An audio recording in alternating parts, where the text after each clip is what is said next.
Graça e paz, seja muito bem-vindo, seja muito bem-vinda. Você está no canal Ensine Palestra. Meu nome é Alex Paulo e o objetivo do nosso canal é transmitir o conhecimento sistemático da Palavra de Deus. Hoje, em nosso vídeo, nós iremos responder a uma pergunta muito intrigante. Uma pergunta que é feita ao longo dos tempos e que nós queremos hoje, aqui neste vídeo, responder.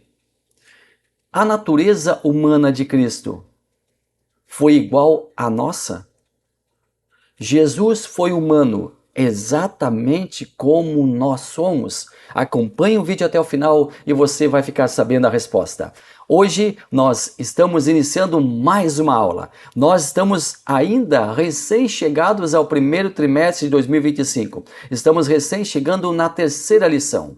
E hoje nós vamos continuar trabalhando com a nossa revista Lições Bíblicas Classe Adulto, que nesse primeiro trimestre traz como tema Em Defesa da Fé Cristã, combatendo as antigas heresias que se apresentam com nova aparência. Comentarista do trimestre é o pastor Ezequias Soares. Ele é graduado em hebraico, é mestre em ciências da religião, é presidente da Sociedade Bíblica do Brasil, é pastor da Assembleia de Deus e também comentarista de lições bíblicas e além de um grande apologeta. Ele escreveu um livro sobre o assunto e é muito importante. Aliás, é um livro que vai ajudar você a entender melhor o trimestre. Manual de Apologética Cristã.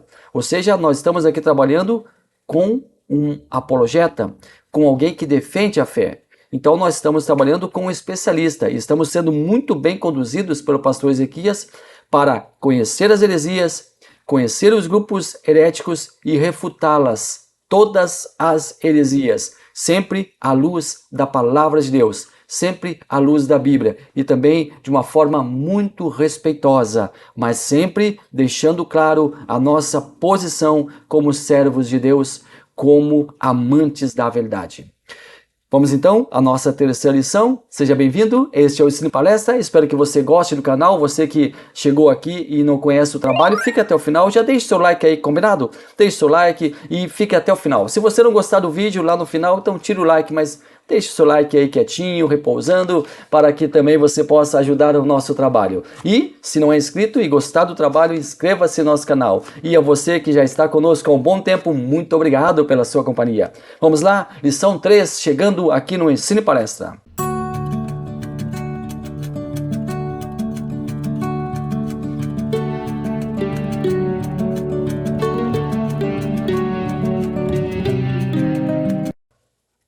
Lição número 3, a encarnação do Verbo. Nosso textuário está no Evangelho de Jesus Cristo, segundo escreveu João, capítulo 1, versículo 14, e diz assim: E o Verbo se fez carne e habitou entre nós, e vimos a sua glória, como a glória do unigênito do Pai, cheio de graça e de verdade. A nossa verdade prática, o tema central da lição de hoje. A vinda do Filho de Deus em forma humana é um fato presenciado por muitas testemunhas. Por isso, a negação de sua historicidade não se sustenta. A nossa leitura bíblica em classe está na primeira carta de João, capítulo 1, versículos 1 ao 3. Depois, na mesma carta, capítulo 4, versículo 1, indo até o 3 também. E ainda na segunda carta de João, ali no capítulo único, primeiro capítulo, e o versículo 7. Então, esta é a leitura bíblica em classe e eu convido você para fazer leitura porque é importante, porque vai contextualizar o trabalho que nós estamos iniciando agora. Bom, nós estamos estudando nesse trimestre sobre apologética. A palavra apologética ou apologia significa defesa. Defesa de alguma coisa. Alguém defendendo algo em que acredita. Sim, porque só nós vamos defender. Só iremos defender algo se nós acreditamos naquilo em que estamos nos apoiando para a sua defesa. Só vamos defender algo que nós realmente temos por certo, por correto. E a nossa fé, a nossa convicção, ela faz com que nós a defendemos.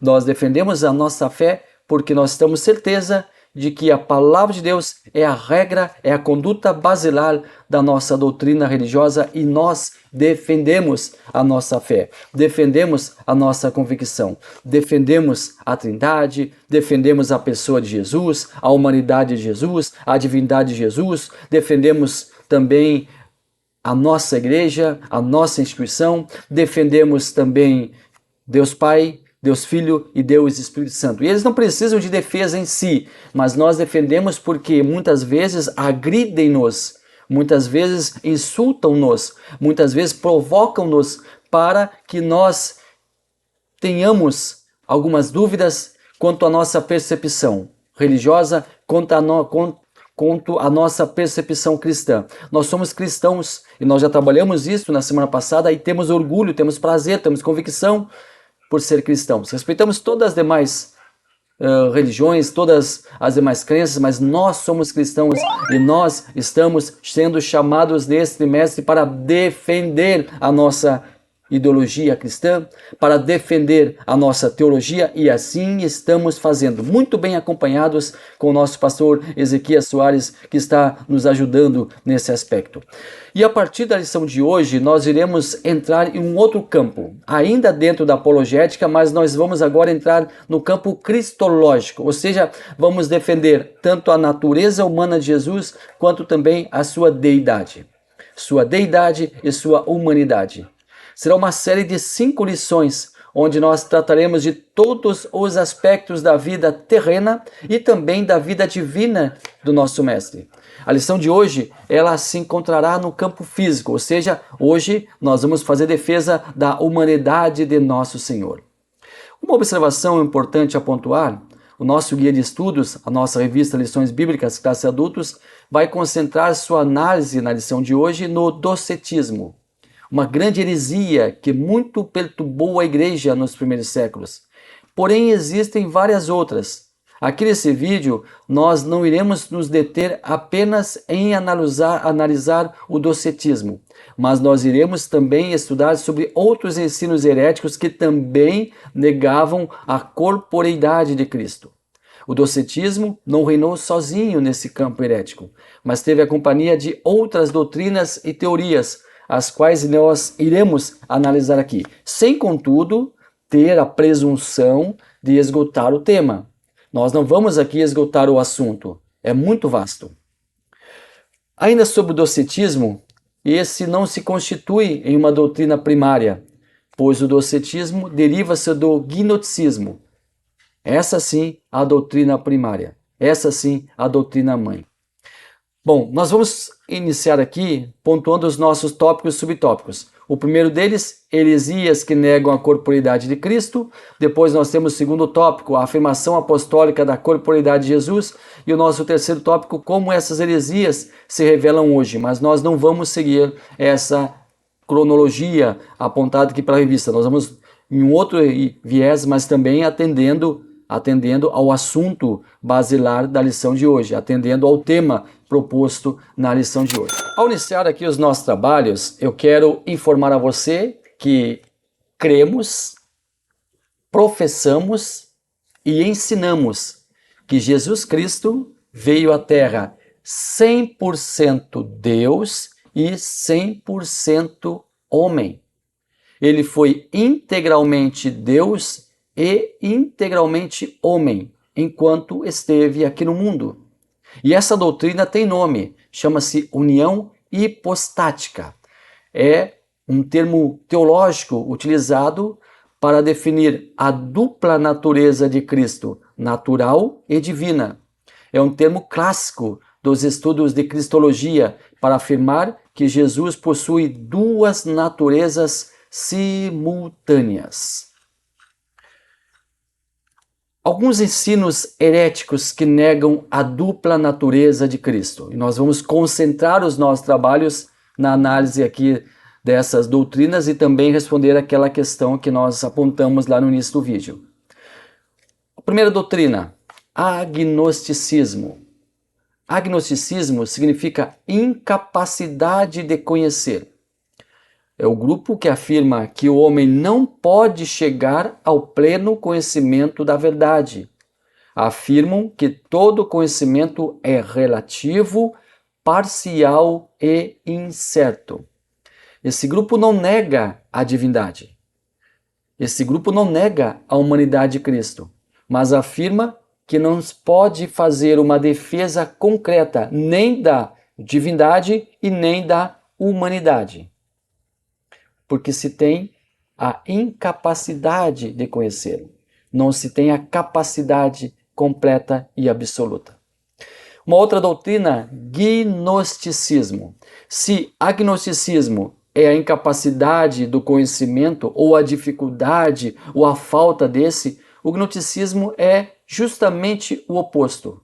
O termo grego significa saber, conhecer. É um movimento ligado ao misticismo, magia e esoterismo. E muito se fala em gnosticismo.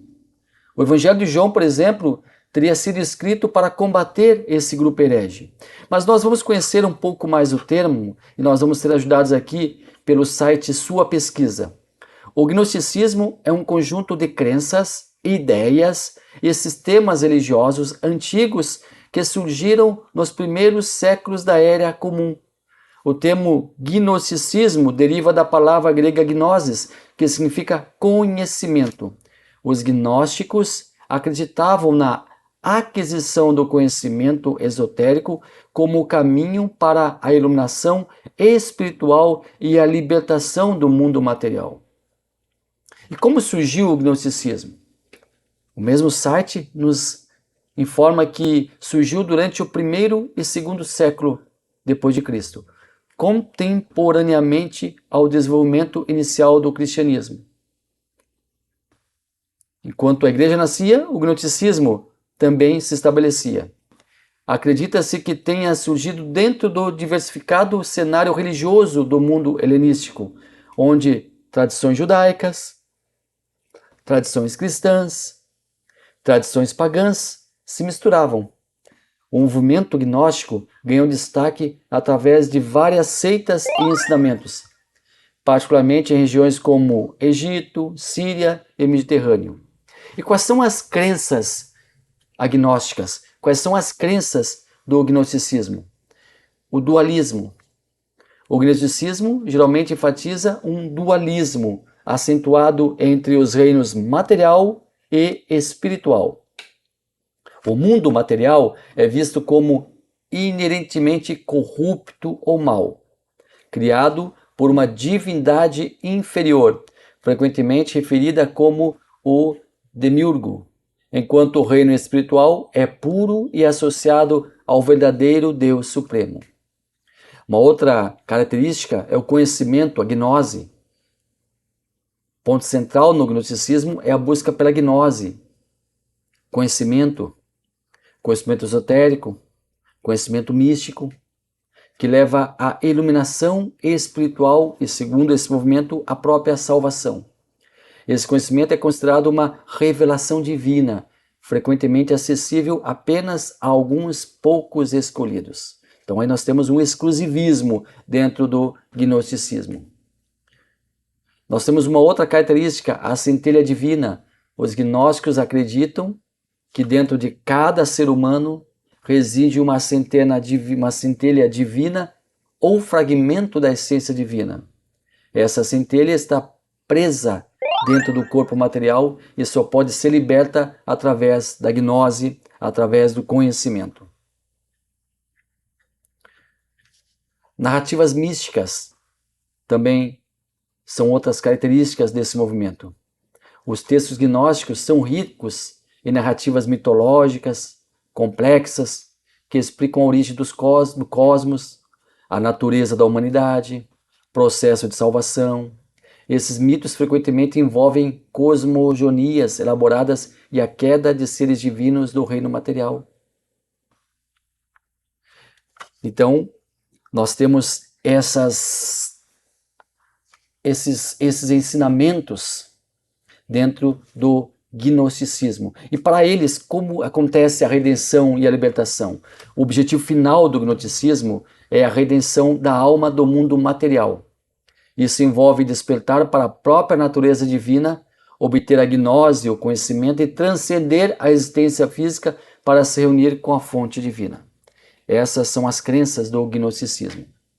Uma palavra que nós encontramos na lição de hoje, na nossa revista, é o docetismo. O docetismo vem do grego dokel, que significa ter aparência. É uma corrente do pensamento que deriva-se do gnosticismo. E essa corrente é conhecida como uma das mais antigas heresias que contradiziam os ensinos da igreja. Seus defensores acreditavam que tudo se divide em matéria e espírito. Negavam a existência do corpo físico de Cristo. Acreditavam que Cristo era um fantasma, um espírito. Nós ainda temos o monoficismo, que monos, único, e physis, natureza. Criam que Cristo possuía uma única natureza, deificada, divina, uma deidade, uma divindade, ou uma divina natureza humanizada. Não seria nem humana e nem divina, mas uma mistura das duas. Aí fica bem complicado defender uma teoria dessas. E nós ainda temos o apolinarismo. Apolinário, que nasceu em 310, morreu em 390, era bispo de Laodiceia, ali na Síria. Ele negava a existência de uma alma na constituição humana de Cristo. Durma com um barulho desses. Jesus Cristo não tinha alma. Pronto. Sendo ela substituída em Cristo pelo Logos, o Verbo. Sendo assim, o corpo de Cristo seria uma forma espiritualizada e glorificada de humanidade. Um dos primeiros trabalhos da ainda jovem igreja foi provar que Jesus não era somente Deus, como também era homem. Isso deu tanto trabalho que foi preciso um concílio para tratar do assunto. O concílio era uma grande assembleia, um congresso, uma grande reunião chamada para estudar determinada questão e resolver essa questão com uma definição, uma determinação que a partir então da sua proclamação deveria ficar estabelecida como lei e ser seguida por todos, criando assim uma uniformidade sobre o referido assunto que fora tratado. Nas palavras jurídicas, criando uma jurisprudência. E existiram vários concílios ao longo do tempo. Porém, 3 deles se destacaram. O concílio de Nicéia, em 325 d.C., porque ali em Alexandria existia um bispo chamado Ário. Ário foi um dos primeiros hereges que existiu.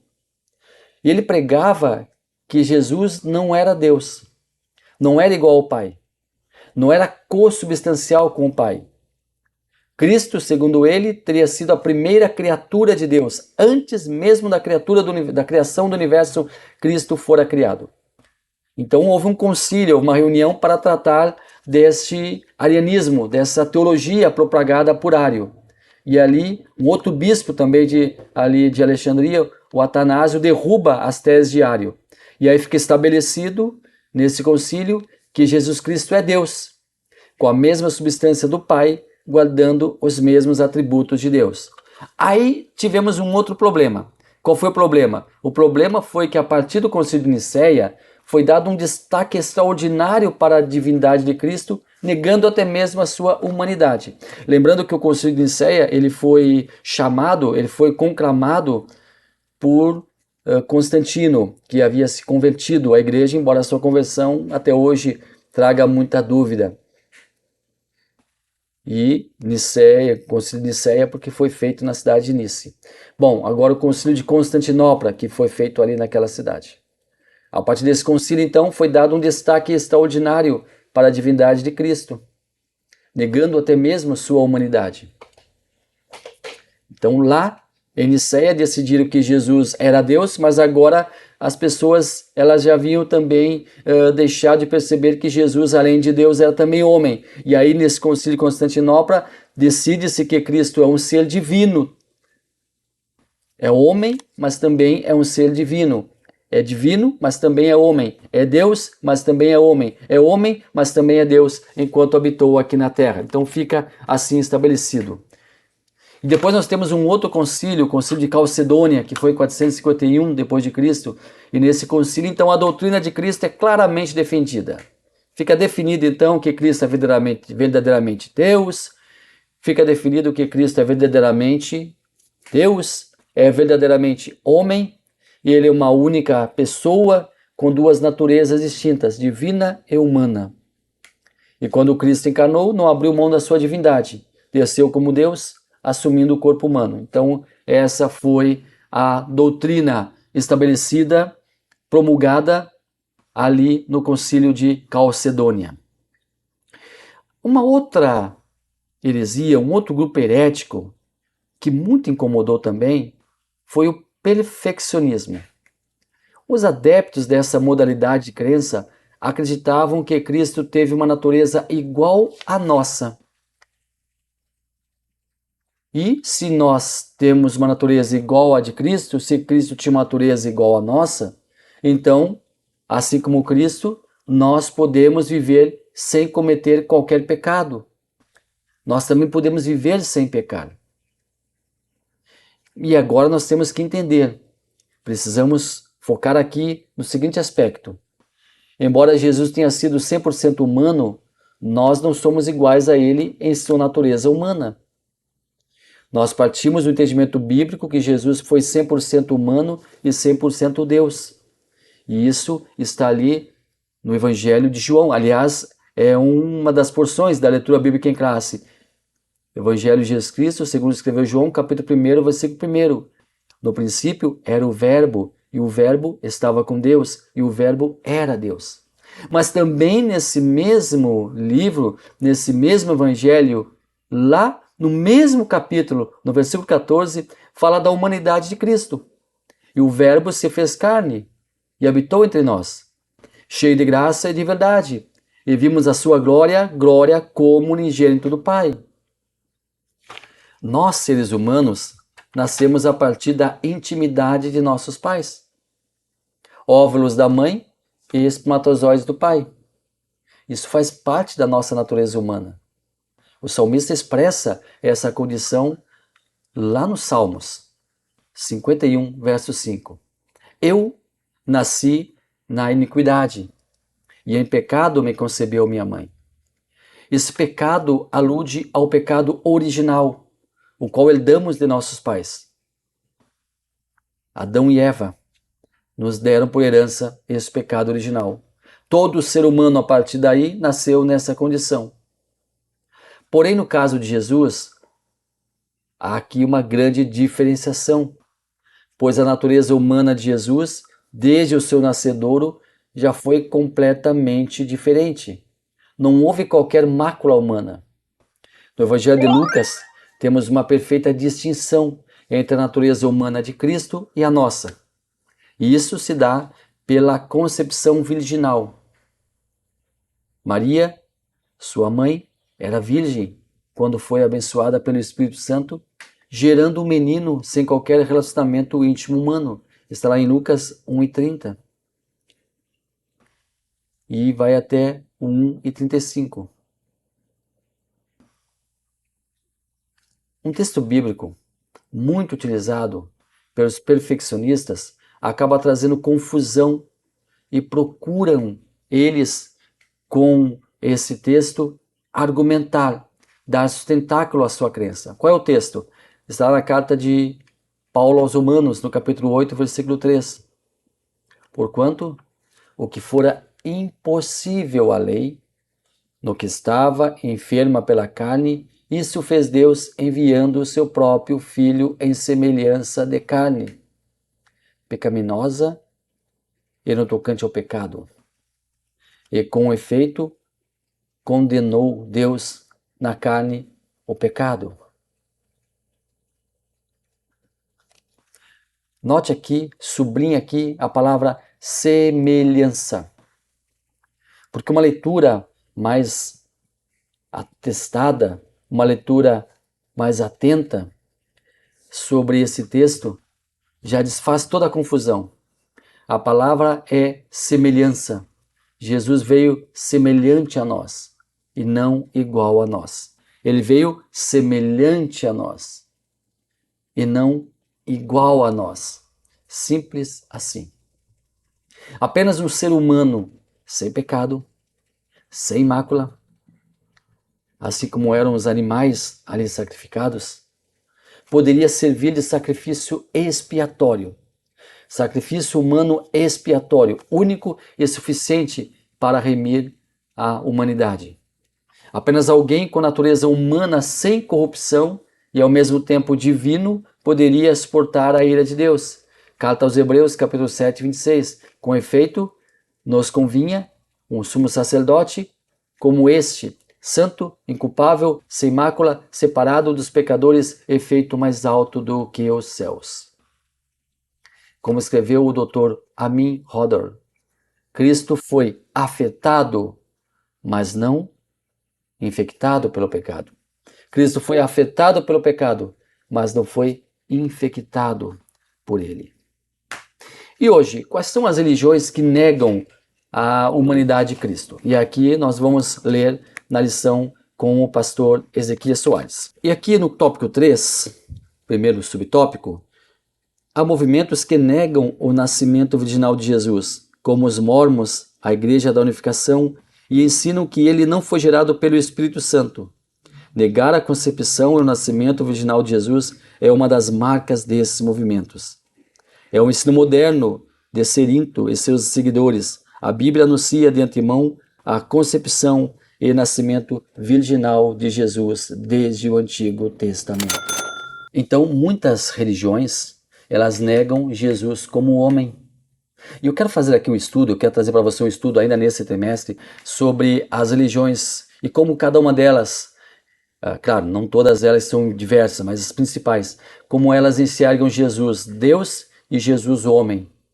Então eu quero trazer para você esse enfoque, porque ele vai ser muito importante, ainda dentro dessas 5 lições que nós estamos estudando sobre a pessoa de Jesus. E vamos continuar estudando. Nós vamos dar uma pausa na próxima semana, onde vamos falar da Trindade, Deus Pai, Deus Filho e Deus Espírito Santo. E na outra semana nós voltamos a falar sobre Cristologia. Muito obrigado a você que esteve até aqui conosco, muito obrigado pela sua companhia, Deus abençoe você. Se gostou do vídeo, deixe o like, compartilhe ele e deixe seu comentário, porque é muito importante para nós. Deus abençoe maravilhosamente a sua vida.